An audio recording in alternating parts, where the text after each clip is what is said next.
એક મિનિટ માટે વિચારો, એક કંપની જે માત્ર વેપાર કરવા માટે આવી હતી, એ જ કંપની આખા દેશ પર રાજ કરવા લાગે.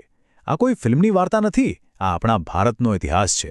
તો ચાલો આજે એ જ અકલ્પનીય સફરને નજીકથી જોઈએ કે કેવી રીતે બ્રિટિશ ઈસ્ટ ઇન્ડિયા કંપની વેપારીમાંથી શાસક બની ગઈ. પણ સવાલ એ છે કે આ બધું શા માટે? યુરોપના દેશોએ પોતાના જહાજો, પૈસા અને લોકોના જીવ આ બધું દાવ પર કેમ લગાવ્યું? જવાબ છે એક ખૂબ જ સાદી પણ એ જમાનામાં સોના કરતાં પણ કિંમતી વસ્તુ માટે: મસાલા. જી હા, એ સમયે યુરોપમાં ભારતના મરી મસાલાની એટલી કિંમત હતી કે લોકો તેને કાળું સોનું કહેતા. આ કોઈ સામાન્ય વેપાર નહોતો, આ તો એક ખજાનાની શોધ હતી. અને બસ આ જ ખજાનાની શોધે યુરોપના દેશો વચ્ચે એક એવી હોડ લગાવી દીધી જેને આપણે ઇતિહાસની સૌથી મોટી મસાલા માટેની મહાન દોડ કહી શકીએ. દરેક જણને ભારત પહોંચવું હતું, અને એ પણ બીજા બધા કરતાં પહેલાં. આખી વાત એક ડોમિનો ઇફેક્ટ જેવી હતી. જુઓ, 1453માં શું થયું? કોન્સ્ટેન્ટિનોપલ પર તુર્કોએ કબજો કરી દીધો. આનાથી યુરોપ અને ભારત વચ્ચેનો જે જૂનો જમીની વેપાર માર્ગ હતો એ બંધ થઈ ગયો. એક મોટી મુશ્કેલી ઊભી થઈ. પણ આ જ મુશ્કેલીમાંથી એક નવો રસ્તો નીકળ્યો. પોર્ટુગલના વાસ્કો દ ગામાએ દરિયાઈ માર્ગે ભારત પહોંચવાનો નવો રસ્તો શોધી કાઢ્યો. અને બસ પછી તો જાણે એક દરવાજો ખુલી ગયો.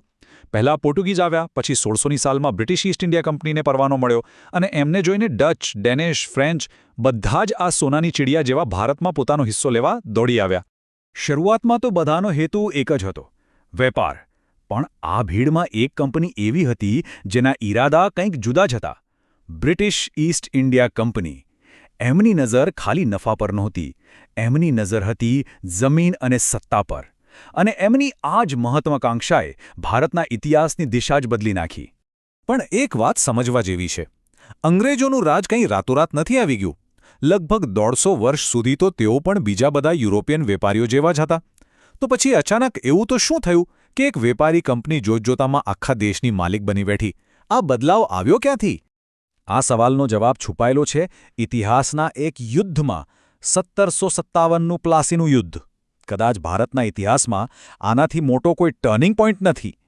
આ યુદ્ધ, જે બંગાળના નવાબ સિરાજુદ્દૌલા અને અંગ્રેજો વચ્ચે થયું, એ માત્ર એક લડાઈ નહોતી, એ ભારતના ભવિષ્યનો ફેસલો હતો.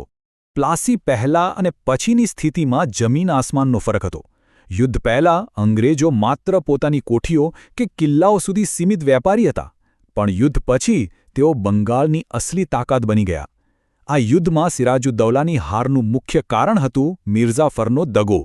અને એના પરિણામે શું થયું? અંગ્રેજોએ મિર્ઝાફરને કઠપૂતળી નવાબ બનાવી દીધો અને બદલામાં 24 પરગણા જિલ્લાની આખી જમીનદારી લઈ લીધી. મતલબ, હવે કંપનીની આવક વેપારના નફા પર નહીં, પણ સીધી જમીનમાંથી આવતા મહેસૂલ પર હતી. તેઓ વેપારીમાંથી જાગીરદાર બની ગયા. પ્લાસી તો ખાલી પાયો હતો. અસલી મજબૂતી તો મળી 1764ના બક્સરના યુદ્ધ પછી. આ યુદ્ધ જીત્યા પછી કંપનીને બંગાળ, બિહાર અને ઓરિસ્સા આખા 3 મોટા પ્રાંતોમાંથી સીધો કર ઉઘરાવવાનો કાયદેસરનો અધિકાર મળી ગયો, જેને દીવાની સત્તા કહેવાય છે. હવે તો એમના પાયા એટલા મજબૂત થઈ ગયા કે એમને કોઈ હલાવી શકે એમ નહોતું.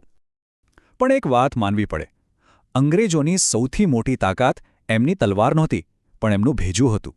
એમણે માત્ર યુદ્ધથી જ રાજ્યો નહોતા જીત્યા, પણ એવી ચતુર રાજકીય સંધિઓ કરી કે ઘણીવાર તો એક ગોળી ચલાવ્યા વગર જ આખા રાજ્યો એમના હાથમાં આવી જતા હતા. આવી જ એક ચાલાક નીતિ હતી લોર્ડ વેલેસ્લીની સહાયકારી યોજના. દેખાવમાં તો આ એકદમ શાનદાર ઓફર હતી.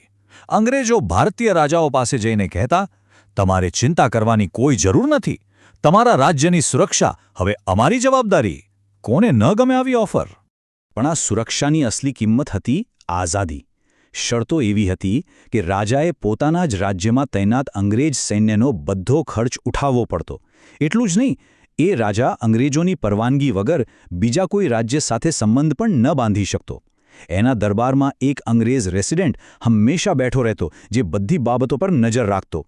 અને જો ભૂલથી પણ પૈસા ચૂકવવામાં મોડું થયું તો રાજ્યનો અમુક હિસ્સો સીધો અંગ્રેજોને આપી દેવો પડતો. ધીરે ધીરે રાજા પોતાના જ મહેલમાં એક કેદી જેવો બની જતો. આ જ કારણે ઇતિહાસકારો આ યોજનાને મીઠું ઝેર કહે છે. શરૂઆતમાં બહુ મીઠી લાગે, સુરક્ષા અને મદદ જેવી, પણ એનો અંત હંમેશા રાજ્યની સ્વતંત્રતાના મૃત્યુ સાથે જ થતો હતો. અને હવે આવે છે સામ્રાજ્યના વિસ્તરણનો છેલ્લો અને સૌથી આક્રમક તબક્કો: આ તબક્કાનો સૂત્રધાર હતો લોર્ડ ડેલહાઉસી, જેણે ભારતના નકશાને હંમેશા માટે બદલી નાખ્યો. લોર્ડ ડેલહાઉસી એક બહુ જ જટિલ વ્યક્તિત્વ હતો. એના બે ચહેરા હતા. એક તરફ એણે ભારતનું આધુનિકીકરણ કર્યું, તો બીજી તરફ એ જ નિર્દયતાથી ભારતીય રાજ્યોને હડપ કરતો ગયો. એક સામ્રાજ્ય નિર્માતા જેના વારસાની બે બાજુઓ હતી. એના સારા કામોની વાત કરીએ તો ભારતમાં પહેલી રેલવે લાઇન મુંબઈથી ઠાણે એના સમયમાં શરૂ થઈ. આધુનિક ટપાલ વ્યવસ્થા, તાર ટપાલનું નેટવર્ક, આ બધું જ એણે જ સ્થાપ્યું. એટલું જ નહીં, બાળ લગ્ન પર પ્રતિબંધ અને વિધવા પુનર્લગ્નની મંજૂરી જેવા સામાજિક સુધારા પણ કર્યા. આ સુધારાઓએ આધુનિક ભારતના નિર્માણમાં ચોક્કસપણે મોટો ભાગ ભજવ્યો. પણ ડેલહાઉસીનો બીજો અને કદાચ વધુ જાણીતો ચહેરો હતો એની ખાલસા નીતિ. આ નીતિનો નિયમ એકદમ સીધો અને ક્રૂર હતો. જો કોઈ રાજાને પોતાનો પુત્ર એટલે કે કુદરતી વારસદાર ન હોય અને મૃત્યુ પામે તો એનું રાજ્ય સીધું જ કંપનીના શાસન હેઠળ આવી જશે. કોઈ દત્તક પુત્રને માન્યતા નહીં.